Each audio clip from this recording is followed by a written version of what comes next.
Welcome all of you for the computer science classes. നമ്മൾ ഈ വർഷം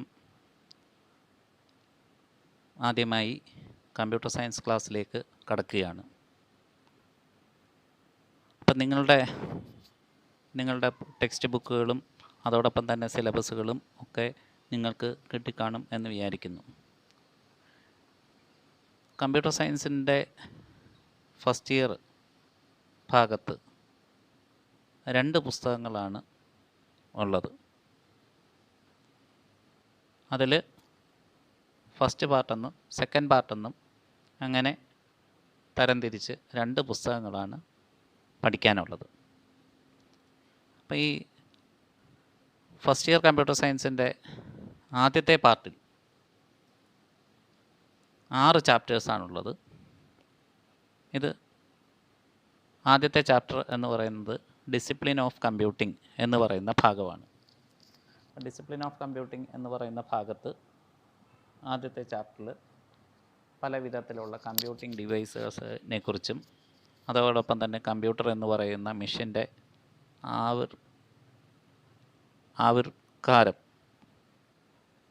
അതിനെക്കുറിച്ചുമാണ് നമ്മൾ പഠിക്കുന്നത്. രണ്ടാമത്തെ ചാപ്റ്ററിൽ data representation and Boolean algebra, എങ്ങനെയാണ് കമ്പ്യൂട്ടറിനകത്ത് ഡേറ്റ റെപ്രസെൻ്റ് ചെയ്യുന്നത് എന്നാണ് നമ്മൾ രണ്ടാമത്തെ ചാപ്റ്ററിൽ പഠിക്കുന്നത്. മൂന്നാമത്തെ ചാപ്റ്ററിലാണെങ്കിൽ കമ്പ്യൂട്ടറും അതിൻ്റെ വിവിധ ഡിവൈസുകളെ കുറിച്ചിട്ടുമാണ് മൂന്നാമത്തെ ചാപ്റ്റർ നമ്മൾ പഠിക്കുന്നത്. നാലാമത്തെ ചാപ്റ്റർ മുതൽ പ്രോഗ്രാമിങ്ങിൻ്റെ വിവിധ ഘട്ടങ്ങളെ പറ്റിയാണ് നമ്മൾ പഠിക്കുന്നത്. അപ്പം പ്രോഗ്രാമിൻ്റെ വിവിധ ഘട്ടങ്ങൾ എന്ന് പറഞ്ഞു കഴിഞ്ഞാൽ നമ്മൾ അൽഗോരിതം, ഫ്ലോ ചാർട്ട്, അപ്പം അങ്ങനെയുള്ള കുറേ കാര്യങ്ങളെക്കുറിച്ചാണ് പഠിക്കുന്നത്. പിന്നീട് 5ാമത്തെ ചാപ്റ്റർ മുതൽ C++ എന്ന് പറയുന്ന പ്രോഗ്രാമിംഗ് ലാംഗ്വേജിൻ്റെ ബേസിക്സ് മുതലാണ് നമ്മൾ തുടങ്ങുന്നത്. ദെൻ പാർട്ട് 2-ൽ ഏകദേശം അവസാനത്തെ 2 ചാപ്റ്റർ വരെ C++ എന്ന് പറയുന്ന പ്രോഗ്രാമിംഗ് ലാംഗ്വേജിനെ കുറിച്ചാണ് നമ്മൾ പഠിക്കുന്നത്. ഇതാണ് പൊതുവെ കമ്പ്യൂട്ടർ സയൻസിൻ്റെ ഒരു സ്റ്റഡി പാറ്റേൺ എന്ന് പറയുന്നത്. ഇപ്പം സ്വാഭാവികമായിട്ടും നിങ്ങൾ 10ാം ക്ലാസ് കഴിഞ്ഞ് വരുമ്പോഴത്തേക്ക് ബാക്കിയുള്ള എല്ലാ വിഷയങ്ങളും നിങ്ങൾക്ക് പഠിക്കാനുള്ള ഇംഗ്ലീഷ്, അതോടൊപ്പം തന്നെ സെക്കൻഡ് ലാംഗ്വേജ്, അതോടൊപ്പം തന്നെ ഫിസിക്സ്, കെമിസ്ട്രി, മാത്തമാറ്റിക്സ്, ഇതെല്ലാം 10ാം ക്ലാസ് വരെ പഠിച്ചതിൻ്റെ തുടർച്ചയായിട്ടാണ് നിങ്ങൾ പഠിക്കുന്നത്. അതേസമയം കമ്പ്യൂട്ടർ സയൻസിനെ സംബന്ധിച്ച് നോക്കുകയാണെങ്കിൽ നിങ്ങൾ ICT എന്ന് പറയുന്ന ഭാഗത്ത് നിങ്ങൾ പഠിച്ച കുറേ കാര്യങ്ങൾ ആണ് ഇവിടെ ഫസ്റ്റ് ചാപ്റ്ററുകൾ നമ്മൾ ഇൻട്രൊഡക്ഷനായി കൊടുത്തേക്കുന്നത്. പക്ഷേ അതിനുശേഷം കമ്പ്യൂട്ടർ സയൻസ് എന്ന് പറയുന്ന ഒരു ശാസ്ത്രശാഖയുടെ ഒരു എല്ലാ വിഭാഗങ്ങളെയും ഉൾക്കൊള്ളിച്ചുകൊണ്ടുള്ള ഒരു പാഠ്യപദ്ധതിയാണ് ഫസ്റ്റ് ഇയറിലും സെക്കൻഡ് ഇയറിലുമായിട്ട് നിങ്ങൾ പഠിക്കുന്നത്. അപ്പം അന്നേരം ഈ നമ്മൾ സ്വാഭാവികമായിട്ടും ആദ്യം തന്നെ നമ്മൾ പറഞ്ഞു പോകേണ്ടുന്നത് ഇതിൻ്റെ പഠന രീതിയെക്കുറിച്ചാണ്. സ്വാഭാവികമായിട്ടും നിങ്ങൾ ഇപ്പം കോവിഡ് എന്ന് പറയുന്ന മഹാമാരി ഇല്ലായിരുന്നുവെങ്കിൽ നമ്മൾ ക്ലാസ്സിൽ അന്യോന്യം ഇരുന്ന് കണ്ട് ചർച്ച ചെയ്യേണ്ടുന്ന വിഷയങ്ങളാണ് ഇതെല്ലാം. അതിന് പകരം ഉള്ള ഒരു മെത്തേഡായിട്ടാണ് നമ്മൾ ഇപ്പം ഇങ്ങനെയുള്ള ക്ലാസ്സുകൾ കണ്ടക്ട് ചെയ്യുന്നത്. അപ്പം സ്വാഭാവികമായിട്ടും ആദ്യത്തെ ക്ലാസ്സിൽ, ഇന്നത്തെ ക്ലാസ്സിൽ പാഠ്യഭാഗങ്ങളെക്കുറിച്ച് പരിചയപ്പെടുത്തുന്നതിന് പകരം സബ്ജക്റ്റിനെക്കുറിച്ചും സബ്ജക്റ്റിൻ്റെ എക്സാമിനേഷനെക്കുറിച്ചുമാണ് നമുക്ക് ചർച്ച ചെയ്യാനുള്ളത്. അതിൽ തന്നെ പാഠ്യഭാഗങ്ങൾ തന്നെ നിങ്ങൾ പുതിയതായി പഠിക്കുന്നതുകൊണ്ട് ഇതിനകത്തുള്ള പല കാര്യങ്ങളും നമ്മൾ കൂടുതൽ എല്ലാ ചാപ്റ്ററുകളെയും കുറിച്ച് വിശദമായി ചർച്ച ചെയ്തിട്ട് കാര്യമില്ല. 1 by 1 ആയിട്ട് നമുക്ക് ഓരോരോ ചാപ്റ്റർ നമുക്ക് പഠിക്കാം. അതിൽ പരീക്ഷയ്ക്ക് ഫസ്റ്റ് ഇയറിനുള്ളതെന്ന് പറയുന്നത് തിയറി എക്സാമിനേഷൻ എന്ന് പറയുന്നത് 60 സ്കോറിലാണുള്ളത്.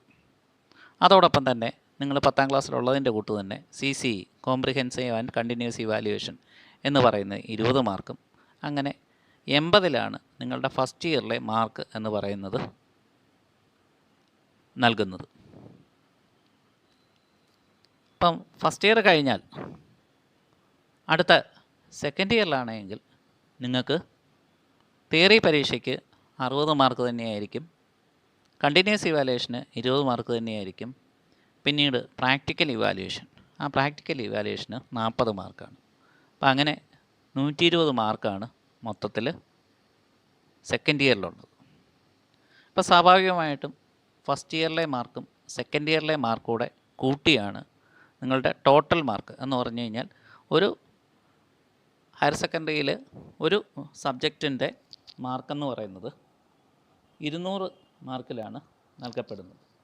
അപ്പോൾ ആ 200 മാർക്കെന്ന് പറയുന്നത് ഫസ്റ്റ് ഇയറും സെക്കൻഡ് ഇയറിലെ മാർക്ക് കൂടെ കൂട്ടിയിട്ടാണ്. ഇതേ പാറ്റേൺ തന്നെയാണ് സബ്ജക്റ്റുകളായിട്ടുള്ള ബാക്കി 3 സബ്ജക്റ്റുകൾക്കും ഉള്ളത്.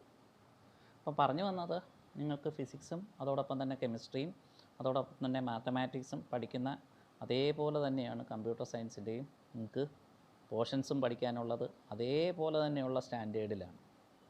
അപ്പോൾ അതിൻ്റെ ബുദ്ധിമുട്ടെന്ന് പറയുന്നത്, നമ്മളൊരു പാഠഭാഗം പഠിക്കുമ്പോഴത്തേക്ക് അതിൻ്റെ ലെവൽ എന്ന് പറയുന്നത് ഇമ്പോർട്ടൻ്റ് ആണ്. നിങ്ങൾ 10ാം ക്ലാസ് കഴിഞ്ഞിട്ട് വരുന്നതുകൊണ്ട് ആ 10ാം ക്ലാസ് കഴിഞ്ഞ് വരുന്ന ഒരു രീതിയിൽ തന്നെയാണ് നിങ്ങളുടെ അറിവ് എന്ന് പറയുന്ന ആ സബ്ജക്റ്റിൽ അത്രയും ഉണ്ട് എന്നുള്ള മെഷർമെൻറ്റിലൂടെയാണ് ഹയർ സെക്കൻഡറി കോഴ്സിൻ്റെ സിലബസ് നിശ്ചയിക്കപ്പെട്ടിട്ടുള്ളത്. അപ്പോൾ സ്വാഭാവികമായിട്ടും ഇവിടെ മറ്റ് 3 സബ്ജക്റ്റുകളുടെയും പോലെ തന്നെ തുല്യ പ്രാധാന്യമുള്ള അതേ ഇമ്പോർട്ടൻസോട് കൂടി 10 വരെ പഠിച്ചതിൻ്റെ തുടർച്ചയായിട്ട് പഠിക്കാവുന്നതും അതോടൊപ്പം തന്നെ 10ാം ക്ലാസ് കഴിഞ്ഞ ഒരു കുട്ടിക്ക് മനസ്സിലാവത്തക്ക രീതിയിലുള്ള പോർഷൻസുമാണ് നമ്മൾ ഫസ്റ്റ് ഇയറിലും സെക്കൻഡ് ഇയറിലുമായിട്ട് നൽകിയിട്ടുള്ളത്. അപ്പം അതോടൊപ്പം തന്നെ ഈ വിഷയത്തിൻ്റെയും നിങ്ങൾക്ക് തന്നെ അറിയാം, നിങ്ങളെല്ലാവരും കമ്പ്യൂട്ടർ സയൻസ് എന്ന് പറയുന്ന വിഷയം പഠിക്കാൻ ആഗ്രഹിച്ച് ഏകജാല അഡ്മിഷന് ഫോം കൊടുത്തവരും അതോടൊപ്പം തന്നെ അഡ്മിഷൻ നേടിയവരുമാണ്. അപ്പോൾ സ്വാഭാവികമായിട്ടും ഇതിനകത്ത് നിങ്ങളുടെ താല്പര്യം എന്ന് പറയുന്നത് ഒരു സബ്ജക്റ്റിൻ്റെ പഠനത്തെ നല്ലപോലെ ബാധിക്കുന്നതാണ്.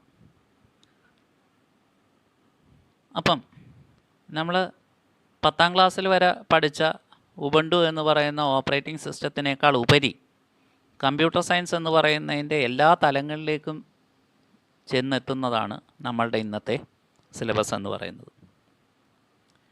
അതിൽ ഫസ്റ്റ് ഇയറിൽ കൊടുത്തിരിക്കുന്ന ഓരോ പാഠഭാഗവും പിന്നീട് നിങ്ങൾക്ക് തുടർന്നുള്ള കമ്പ്യൂട്ടർ സയൻസിൻ്റെ പഠനത്തിൽ നിർണായകമായ പങ്ക് കിട്ടാവുന്ന ഭാഗങ്ങളാണ് ഉള്ളത് എന്ന് പറഞ്ഞു കഴിഞ്ഞാൽ, ഇതോടൊപ്പം തന്നെ പറഞ്ഞു പോകേണ്ടുന്ന ഒരു കാര്യം എന്ന് പറയുന്നത്, നിങ്ങൾ എന്തിന് കമ്പ്യൂട്ടർ സയൻസ് പഠിക്കുന്നു എന്നുള്ളതാണ്. നമുക്കറിയാം, ഇന്നത്തെ ലോകത്ത് കമ്പ്യൂട്ടർ എന്ന് പറയുന്ന ഡിവൈസ് ഇല്ലാതെ ഒന്നും നമുക്ക് സാധ്യമല്ല. അപ്പോൾ കമ്പ്യൂട്ടർ പഠിക്കുന്നതോടൊപ്പം തന്നെ കമ്പ്യൂട്ടർ സയൻസ് എന്ന് പറഞ്ഞാൽ ശാസ്ത്രശാഖയാണ്. സയൻസ് എന്ന് പറഞ്ഞാൽ ശാസ്ത്രമാണ്. കമ്പ്യൂട്ടറിൻ്റെ ശാസ്ത്രമാണ് നമ്മൾ പഠിക്കുന്നത്.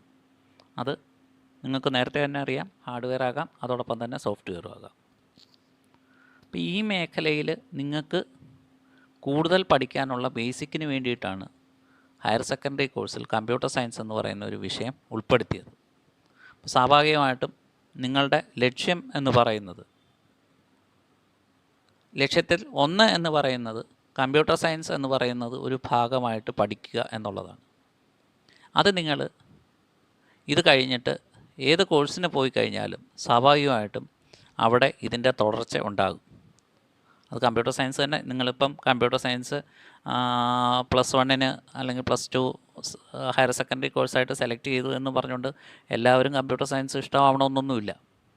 പക്ഷേ നിങ്ങൾ പഠിക്കുന്ന ഒരു ഭാഗത്ത് കമ്പ്യൂട്ടർ സയൻസ് എന്ന് പറയുന്നതിന് നല്ല ഒരു റോൾ ഉണ്ടായിരിക്കും.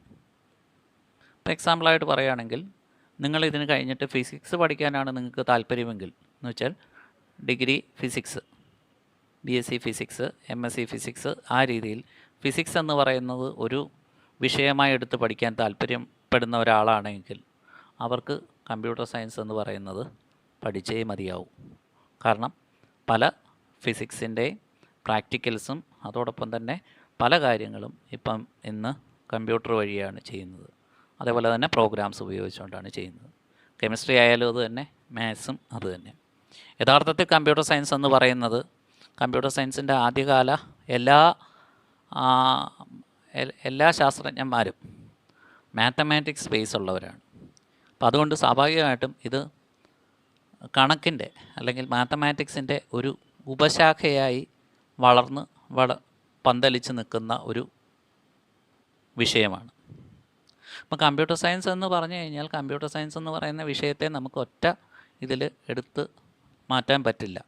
നിങ്ങൾക്കറിയാം പല രീതിയിൽ ഇപ്പം തന്നെ അതിനൂതനമായ സാങ്കേതിക വിദ്യകൾ എന്ന് പറയുന്ന ഓരോ മിനിറ്റിലും ഇങ്ങനെ മാറിക്കൊണ്ടേയിരിക്കുകയാണ്. പ്രത്യേകിച്ച് നമുക്കറിയാം ഇപ്പം കോവിഡ് കാലത്ത് നമ്മളൊക്കെ കാണുന്ന ഈ പറഞ്ഞ പോലെ തന്നെ ഈ ക്ലാസ് തന്നെ കമ്പ്യൂട്ടർ സയൻസ് അല്ലെങ്കിൽ ICTയുടെ ഒരു ഉപയോഗം കൂടെ തന്നെയാണ്. അപ്പം ഭാവിയിലായാലും നമ്മളിങ്ങനെ ഒരു കാലത്തെപ്പറ്റി നമ്മൾ ചിന്തിച്ചിട്ടേ ഇല്ലായിരുന്നു. സ്വപ്നത്തിൽ പോലും ഇങ്ങനെ ഒരു ഓൺലൈൻ ക്ലാസ് എന്ന് പറയുന്നത് നമ്മൾ സങ്കല്പിച്ചിട്ടില്ല. അപ്പം അങ്ങനെ എത്തേണ്ടി വന്നത് എന്ന് പറയുന്നത് സ്വാഭാവികമായിട്ടും കമ്പ്യൂട്ടർ സയൻസ് എന്ന് പറയുന്ന ഒരു ശാസ്ത്രശാഖയുടെ വളർച്ചയാണ് ഈ രീതിയിൽ നമ്മളെ കൊണ്ടെത്തിച്ചത്. അതോടൊപ്പം തന്നെ നമ്മുടെ ദൈനംദിന ജീവിതങ്ങൾ എളുപ്പമാക്കാൻ വേണ്ടിയിട്ടുള്ള എല്ലാ കാര്യങ്ങളും കമ്പ്യൂട്ടർ സയൻസിലൂടെയാണ് നമ്മൾ ചെയ്യുന്നത്. അപ്പോൾ സ്വാഭാവികമായിട്ടും നിങ്ങൾക്ക് ഈ സബ്ജക്റ്റിനോടുള്ള താല്പര്യം അല്ലെങ്കിൽ ഈ സബ്ജക്റ്റ് പഠിക്കാനുള്ള ആകാംക്ഷ എന്ന് പറയുന്നത് നിങ്ങൾക്ക് ഉണ്ടാകേണ്ടുന്നതാണ്. ഇപ്പം ഇത്രയാണ് എനിക്ക് ഈ തുടക്ക ക്ലാസ് എന്നുള്ള രീതിയിൽ നിങ്ങളോട് പറയാനുള്ളത്.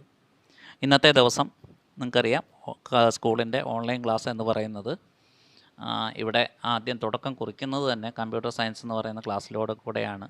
സ്വാഭാവികമായിട്ടും നിങ്ങൾ കമ്പ്യൂട്ടർ സയൻസിനാണ് കൂടുതൽ താല്പര്യമുണ്ടായതുകൊണ്ട് അതുകൊണ്ടാകാം ഇത് തന്നെ ആദ്യമായിട്ട് നിശ്ചയിക്കപ്പെട്ടത്. അപ്പോൾ സ്വാഭാവികമായിട്ടും നിങ്ങൾക്ക് എല്ലാവിധ ആശംസകളും നേരുകയാണ് എൻ്റെ ഇന്നത്തെ ഒരു ജോലി എന്ന് പറയുന്നത്. അതോടൊപ്പം തന്നെ നമ്മുടെ ഇന്നത്തെ പഠനം, ഇനി പറയേണ്ട കാര്യം എന്ന് പറയുന്ന പഠന മാർഗം എന്ന് പറയുന്നത് മാറിപ്പോയി. കാണാതെ കണ്ടു പഠിക്കുന്ന എന്ന് വെച്ചാൽ മുഖാമുഖം ഇരുന്ന് പറയാൻ പറ്റാത്ത കാര്യങ്ങൾ വായിച്ചും കേട്ടും കണ്ടും ഒക്കെ പഠിക്കേണ്ടുന്ന ഒരു കാലഘട്ടമാണ്. അപ്പോൾ സ്വാഭാവികമായിട്ടും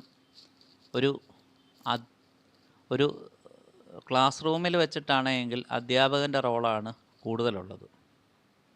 കുട്ടികൾ എന്ന് പറയുന്നത് അല്ലെങ്കിൽ നിങ്ങൾ സ്റ്റുഡൻസ് എന്ന് പറയുന്നത് ലിസണേഴ്സാണ്, ലേണേഴ്സാണ്.